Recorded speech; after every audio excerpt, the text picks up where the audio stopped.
Guys ಏನಪ್ಪಾ ಅಂದ್ರ ಈ ಸ್ಕೂಲ್ ಒಳಗೆ ಯೂನಿಫಾರ್ಮ್ ಅಂತ ಮಾಡ್ತಾರ.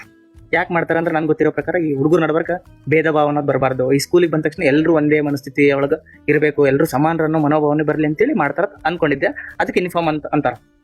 ಬಟ್ ಆಕ್ಚುಲಿ ಈ ಗೌರ್ಮೆಂಟ್ ದವ್ರು ತಲೆ ಕೆಡ್ತಾ ಗೊತ್ತಿಲ್ಲ, ಅಥವಾ ನಾ ಕಲಿ ಟೈಮ್ನಾಗ ಈ ಸ್ಕೂಲ್ ಮ್ಯಾನೇಜ್ಮೆಂಟ್ ಇದ್ರಲ್ಲ ಭಾಳ ಹಂಡು ಸುಳೆ ಮಕ್ಳು ಇದ್ರಪ್ಪ. ನಾರ್ಮಲ್ ಎಲ್ರಿಗೂ ಬಾಯಾಗ ಹುಳ ಆಕೈತೆ ಅಂತಾರ, ಆದ್ರೆ ಇವ್ರಿಗೆ ಕುಂಡ್ಯಾಗ ಹುಳ ಇದ್ದಿದ್ದು ಅನ್ಸುತ್ತಾ. ಆ ಟೈಮ್ನಾಗ ಒಂದು ಹೊಸ ಫಾರ್ಮೆಟ್ ತಂದ್ಬಿಟ್ರ. ಯಾವ್ದೊಂದು ಫಾರ್ಮೆಟ್, ಈ ಡ್ರೆಸ್ ಕೋಡ್ ಇರ್ತಾವ 4 ಕಲರ್ದು, ರೆಡ್, ಗ್ರೀನ್, ಯೆಲ್ಲೋ, ಬ್ಲೂ ಅಂತೇಳಿ. ಈ ಫಾರ್ಮೆಟ್, ಹೊಸ ಡ್ರೆಸ್ ಕೋಡ್ ಫಾರ್ಮೆಟ್ ತಂದಾಗ ನನ್ಗಿಟ್ಟು ಶಿಟ್ಟು ಬಂದಿತ್ತಲ್ಲ. ಯಾಕಪ್ಪ ಅಂದ್ರ ಈ ದೋಸ್ತರ ನಡವರಿಕೆ ಜಗಳ ಹಚ್ಚಿಡುವಂತ ಒಂದು ಗ್ರೂಪ್ ಮಾಡಾಕತ್ತಾರ ಇವರು, ಡಿವೈಡ್ ಅಂಡ್ ರೂಲ್ ಪಾಲಿಸಿ ಮಾಡಾಕತ್ತಾರ. ಸೊ ಇದನ್ನ ಈ ಡ್ರೆಸ್ಗಳು ಯಾರು ಹಾಕೋಬೇಡ್ರಿ ಅಂತೇಳಿ ದೊಡ್ಡ ಸ್ಟ್ರೈಕ್ ಮಾಡಿಬಿಟ್ಟಿದ್ದೆ ನಾ ಅವಾಗ. ಇವತ್ತು ಭಾಳ ರೆಗ್ರೆಟ್ ಆಗತೈತೆ ನನಗೆ. I was wrong actually. ಅವ್ರು 100% ಕರೆಕ್ಟ್ ಇದ್ರು. ಯಾಕಂದ್ರೆ ಅವರು ಅವತ್ತೇ ನನ್ನ ಫ್ಯೂಚರ್ ಬಗ್ಗೆ ಭಾಳ ಕಾಳಜಿ ವಹಿಸ್ಕೊಂಡ್ರ.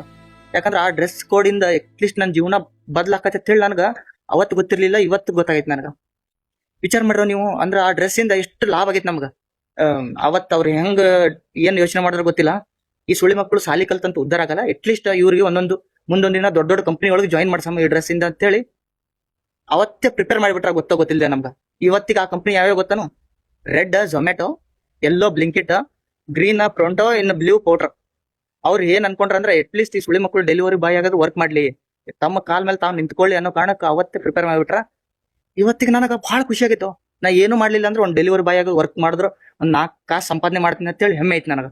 ಸೊ ನನ್ನ ಟೀಚರ್ಸ್ ಬೈಯಲ್ಲಪ್ಪ, ಐ ಆಲ್ವೇಸ್ ಥ್ಯಾಂಕ್ಫುಲ್ ಆಗಿರ್ತೀನಿ ಅವ್ರಿಗೆ ನಾನು. So thank you teachers and sirs. ನನ್ನ ಜೀವನ ಈ ರೀತಿ ರೂಪಿಸಿ ಕೊಡಾಕ ನೀವೇ one of the main reason ಅಂತ ಹೇಳಕ್ ಇಷ್ಟಪಡ್ತೀನಿ. Thank you.